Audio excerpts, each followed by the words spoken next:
Welcome to Exploring the Mystical Side of Life with your host, Linda Lang. Hi, this is Linda Lang from ThoughtChange.com. If you are enjoying this podcast, please check out some of our other topics. Today, I have the delightful Stephanie Sinclair Lightsmith, and we are talking about alchemy. Welcome, Stephanie. Hello, everyone. Delighted to be here. Thank you very much, Linda. Stephanie is the founder of the Creative Alchemy System, and she has a really beautiful story to share with us. Let's go back to 1995, Stephanie. What changed in your world? Well, I'd been on the spiritual path since I was about 12 when I found the Edgar Cayce books, and that changed my life. And I had also been studying many modalities of healing and working on my own healing from a very, very intense traumatic childhood. I was having a wonderful life, functioning at a very high level, running a theater with my late husband, beautiful daughter. But inside, I was really suffering. And I made a very strong call one day. You know, when would this end? How would this end? When could I make an amazing contribution to the world? And on that day, I heard an answer on the air. And that became an extraordinary 2-year experience when the veil entirely dropped. And I call it a radical awakening and divine intervention. And basically, I began to communicate with the ascended masters and the cosmic beings, the elemental beings. Every consciousness and everything wanted to speak. They were so excited that somebody could hear. I likened it to the dial just turned to the right channel because I believe they're always trying to communicate with all of us. And I re-met a woman I'd met, Christina Hogman, and we began this journey together. And we spent a summer creating healing modalities. And a lot of those healing modalities became the Creative Alchemy method. And I was given some very special ones having to do with healing through drawing and art, which is quite unusual, which I did for 2 years. And it was remarkably effective because we'd both been on a healing journey for so long and we were healers ourselves. So, Stephanie, you put out the call to the universe. There was something inside you that was not fulfilling. Do you think that's the same for most people, that they have that inner need to contribute? I do, because I think that's part of creating a meaningful and purposeful life. And I think that, you know, no matter how successful we become, if we're not aligned with our true purpose, we won't be really happy. And I do believe we have a true purpose, that every single person has a true purpose. Yeah, I believe that too. And perhaps that sense of fulfillment can be a bit of a guidepost of how well we are navigating that path, if we are on the path to fulfillment, or if somehow we've gotten distracted, maybe. My first book, which is called God's Theory of Creativity, which is a memoir that describes these 2 years, I describe how I became in alignment with my inner God self, the Homo Illuminatus aspect of my being. And a lot of it is active listening. We are receiving this guidance continually. And I do believe there is a compass builds, but so many of us are disassociated and not connected to the body. And that discernment and that sense of fulfillment that you're discussing won't actually kick in if we're disassociated and emotionally traumatized.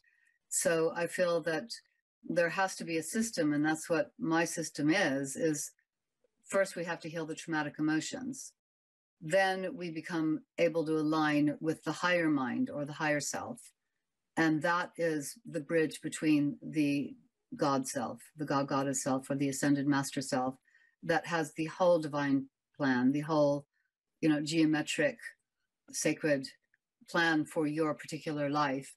And then it literally downloads. It literally comes into the body and you just start to actualize it and find yourself doing things in a complete synchronistic flow. So, what do you mean by active listening? Even though I'd always been an empath and super intuitive, I was not listening to my higher self. My mind was chaotic. And I also don't believe there's any such thing as mental illness. I believe it's all emotional illness. It's traumatized emotions. We've got this idea that there's some bad emotions and good emotions, and we suppress them, and we don't want to re-experience the pain when they went in. And so we are basically disassociate, because emotions are an aspect of the body. They are actually created by a chemical cascade that is particular to each emotion that we analyze and perceive by the mind based on our belief structure and our past experience. So you could experience fear where I experience thrill. And that's because you have a traumatic experience that is recoding that emotional cascade. So emotions are very much of the body. If we're traumatized and we have suppressed our emotions, we do not want to be in our body. So we stay in our minds, we distract ourselves, we watch television, we do everything to excess, shop, have random relationships, self-medicate in harmful ways. And that's all to stay out of the body. So once you start to heal the emotion, you can start to re-enter the body, your energy body, your body elemental, your mental body, and the other aspects of your sevenfold nature can start to integrate into this earthly vehicle, your quantum navigator for your earth experience. And then you start to be able to have those sensorial experiences of fulfillment, knowing you're right on the right path, discernment. Like, why do we go in the same bad relationship again and again, just a different person in a different body? Because the discernment is just not there, and we're operating from our wound. So wound meets wound, and here you are again. So that's why I've really laid out the system in a very, very specific way. So we heal our emotions, then we elevate our imagination to living vision, because we all have an imagination. But if it's not used as a living vision, a template for manifestation, we will just create castles in the sky. And then I connect people to their I am presence. The I am that I am is a sacred name for the all that is, which we are a fractal component of, with all the qualities and abilities of. And I am are the words of power, which of course we abuse all the time. But there's a science of decree where we can use these words to start to build qualities into our auric field, our energy system, that actually are eternal commands. They're sort of like affirmations times 1,000. A decree is much more powerful, and it creates something eternal. Would you like to give us an example? I'll give you a great little short demonstration using alchemical technology. So the violet flame is something very important for people to know about. The violet fire is a cosmic fire, a spiritual fire. However, as we know, the violet ray is the shortest ray. It is the ray that it connects us to infinity. It's the disappearing ray on the rainbow. When we call in the violet fire, we can cleanse where we're holding debris. So if I do one now for all our listeners, so we would connect with our own I am presence. Then we would call the guardians of the violet fire, which is the Ascended Master Saint Germain and the Archangel Zadkiel, and there are other beings as well, but those two we'll stick with for now. And we ask the violet fire to move through our 4 lower bodies, and they're only lower because they're our earthly vehicles, our mind, energy body, our emotional body, and our physical body. And we ask the violet fire to dissolve cause, core, record, effect, and memory of anything that is separating us from our divine estate, from our majesty, from our wholeness, from our true purpose.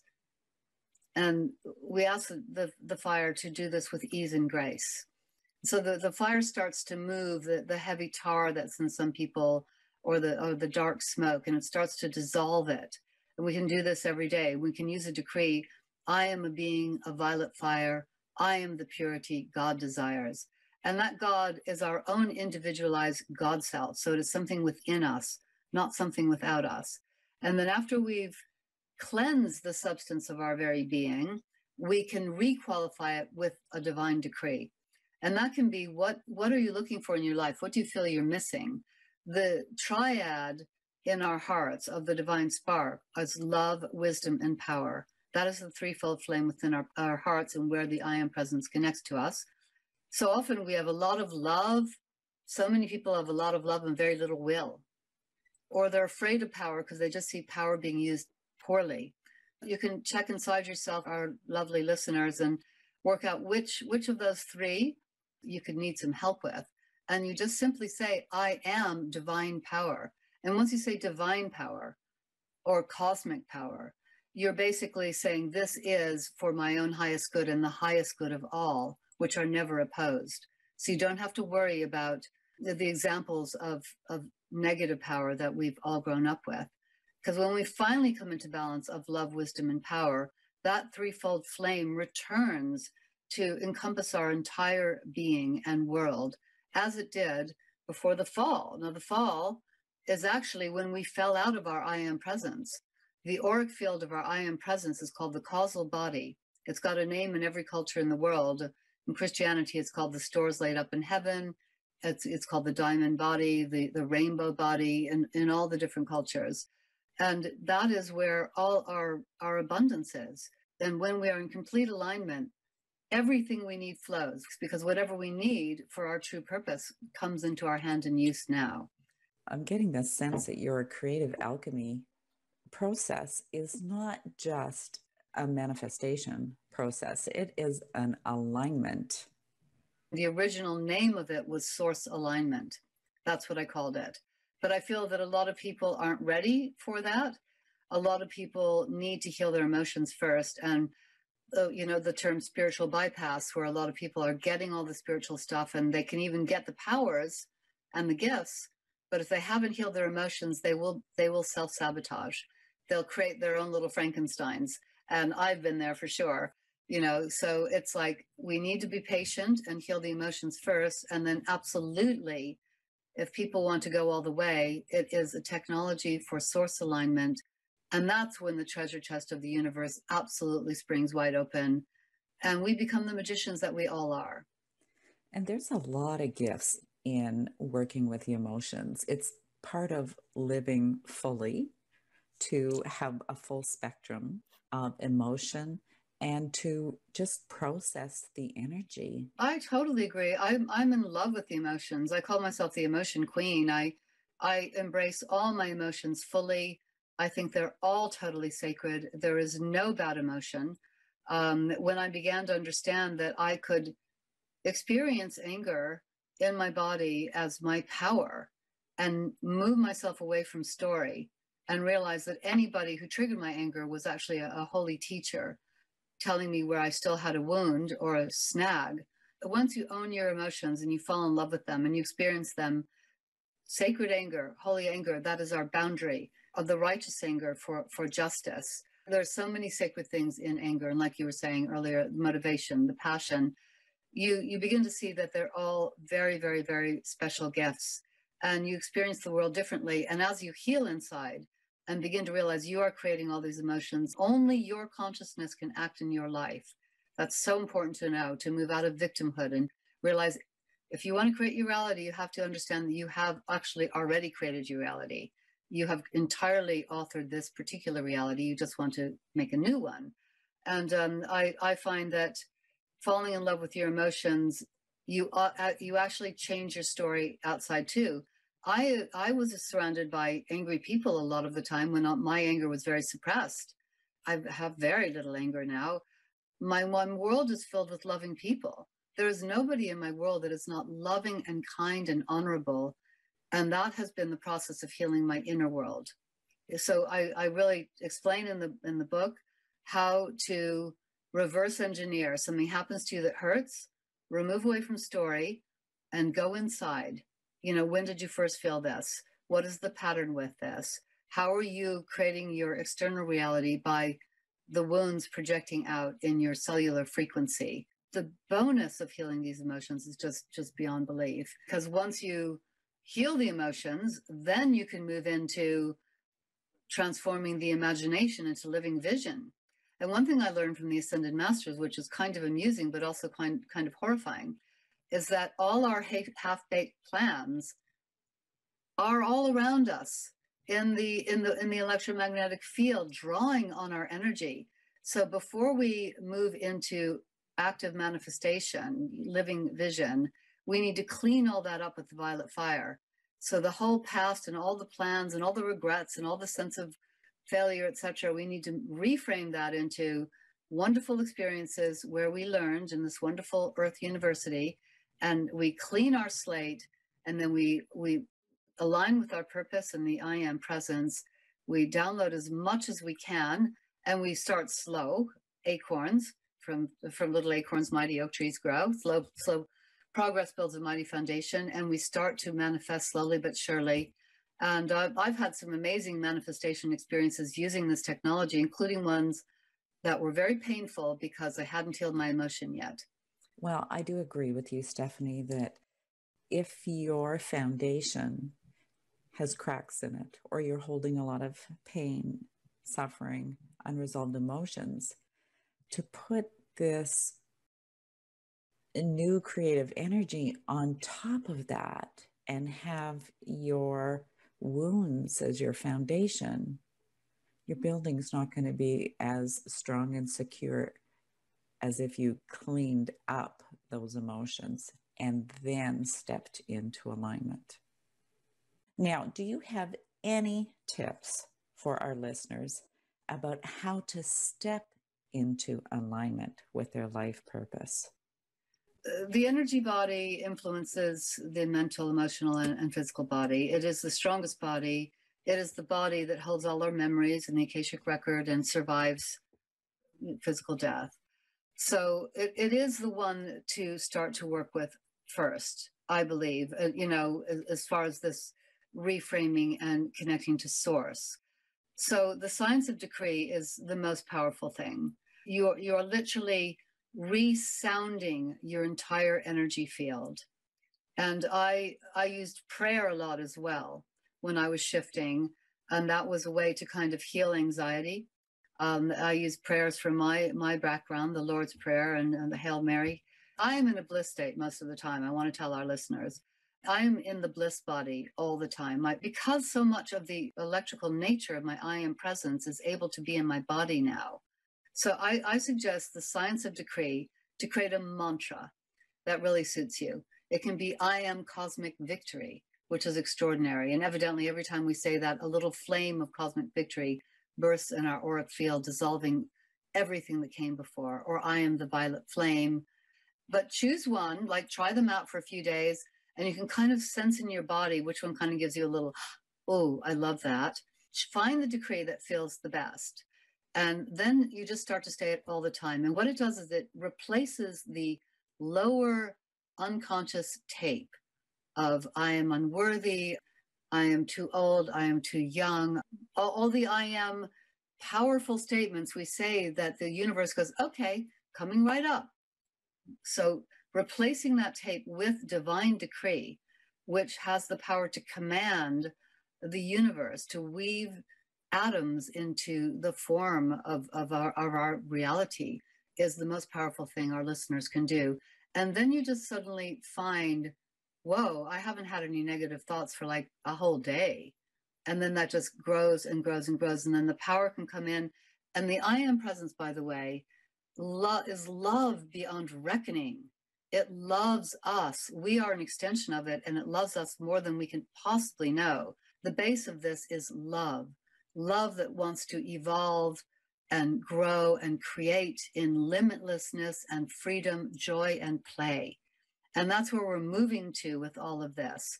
So it's just play. Like I used to think, oh, higher purpose, that's going to be kind of boring, you know?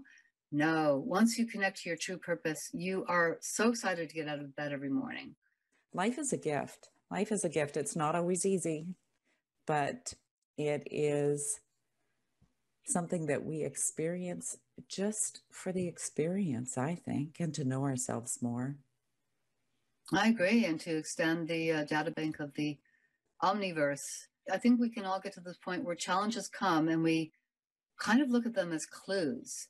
So like if a challenge comes, I'll either say, okay, that's not the right path, or reverse engineers or something I need to look at inside of myself.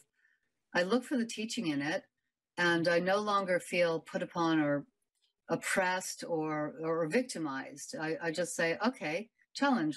What does this mean? And it's like reframing all this. And of course, there are days when you experience life in a different way. It's not about being radically happy. It's about experiencing everything fully. Because of course, the price of love can be grief. There are all sorts of emotions that come in that are not necessarily happiness, but underneath that, there is this sort of anchor of experiencing our own love for ourselves and the universe as a benign and loving place that wants us to experience in a wonderful way. So, Stephanie, you brought up a really good point, and that really is having the discernment to know whether something that isn't working in your life, whether it is something within you that needs healing, or whether it's a sign that this is not the way to go. How do you know the difference? It's that discernment. And now I feel I have worked for so long on my discernment, and I'm so clear inside. That doesn't mean that something might come from another dimension, timeline, or lifetime at some point. But right now in this life, I feel very, very clear. Therefore, most of the time, if a challenge comes that doesn't feel right, it usually means for me, I'm knocked on the wrong door. That's not the right door. Earlier in my journey, it would often mean reverse engineer a wound as being triggered, and you need to track it down. You need to go on that treasure hunt. How do you discern between the two? It is by active listening. It's by going deeply into the feeling that you're feeling in your body. Is it attached to emotion? Is there anger underneath it? Is there grief? Is there fear? Or is it just a knowing that this is a door that's shut? And it's really a much better door is going to be to the right of it. And so I just sort of shrug these days. I don't worry. Doors that don't open necessarily. And I just think, okay, that one's not right. Go for another one. And it just becomes this marvelous treasure hunt, which is very exciting. Perfect. And you answered my question about active listening. It's really paying attention to your physiological response, because the body responds and it doesn't lie. Sometimes the actions or reactions of the body are very subtle. Sometimes they're very quick, because then the mind starts to get involved and tell a story. But if you take that time to pause and really tune in, there's a wealth of information for you. I think that's beautifully put. And I think synchronicity, which happens when you're really in the flow, is really basically body wisdom, the multidimensional nature of the body, creating pathways in the energy fields where we just find ourselves walking into a bookstore, walking over to a shelf, our hand goes up and the right book goes into our hand. How did that happen? When we really are actively listening and we can surrender and let the body do what its genius is, that we start to get these wonderful, wonderful synchronicities. And that's another very good sign that you're on your purpose. The more you're in alignment with your true purpose and your source alignment, the more synchronicity. That's what I call magic. Magic and synchronicity are probably pretty close, and alchemy is right in there too. Changing the lead to gold, we do it with our spirit. We're changing the lead of our spirit to the gold of our radiant, eternal, infinite being. 3 of my favorite words. I love it. Stephanie, thank you so much for being my guest this week. Would you like to share your contact information, your website, your book? Sure. Well, I've got my book here. It's got a wonderful foreword by Jack Canfield from Chicken Soup of the Soul and Success Principles and the Secret. He's called it a crucial book for our times, which is wonderful. My website is creativealchemy.vision. Thank you again for being my guest.